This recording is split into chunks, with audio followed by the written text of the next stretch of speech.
இப்போ ஒரு உதாரணம் சொல்லிடுறாங்க. பாசிட்டிவ் தாட்டுக்கும் ரைட் தாட்டுக்கும் உள்ள டிஃப்ரெண்ட் என்னன்னு சொல்லிடுறேன். இப்போ ஒரு ரூம் இருக்குது. அந்த ரூமில் வந்து ஒரு எலி செத்து போயிடுச்சு. சரிங்களா? அப்போ எலி வந்து ஒரு மாதிரி ஸ்மெல் வந்துக்கிட்டே இருக்குது. ஒரு ஊதுபத்தி ஏற்றி வைக்கிறீங்க. கொஞ்ச நேரம் அந்த ஃப்ராக்ரன்ஸ் நல்லா இருக்குது. ஓகே ஓகே கொஞ்ச நேரம் கழிச்சு ஊதுபத்தி ஸ்மெல் தீர்ந்துடுச்சு, முடிஞ்சிடுச்சு. இப்போ எலி நாத்தம் அடிக்குது. இன்னும் கொஞ்சம் அதிகமாக இருக்குது. மறுபடியும் ஒரு ஊதுபத்திக்கு பதில் 2 ஊதுபத்தி 4 ஊதுபத்தி இந்த மாதிரி ஏற்றி வைக்க என்ன ஆகும் அப்படின்னு கேட்டால் அந்த நாத்தம் அதிகமாகிட்டே இருக்கும், ஸ்மெல்லும் வரும். உங்களால் எவ்வளோ நாள் தான் அது வச்சுருக்க முடியும்னு கேட்டால் முடியாது.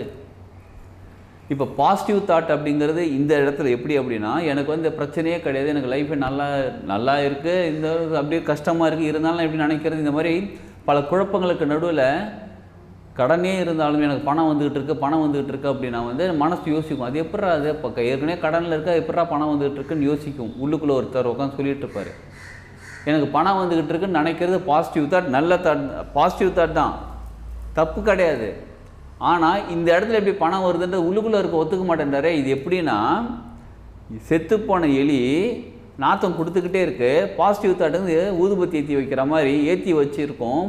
அப்போதைக்கு அது நடக்கும். அதுக்கப்புறம் அந்த ஊதுபத்தி அந்த பாசிட்டிவ் தாட் கொஞ்சம் கம்மியான பிறகு மறுபடியும் ஒரு ஏஞ்சி உட்காந்துப்பார். கடன் பிரச்சனை அதிகமாக இருக்குது, என்ன பண்ணுறது? இது பாசிட்டிவ் தாட். ரைட் தாட் எது தெரியுங்களா? எலியை தூக்கி வெளில போடுறது, அவ்வளோதான்.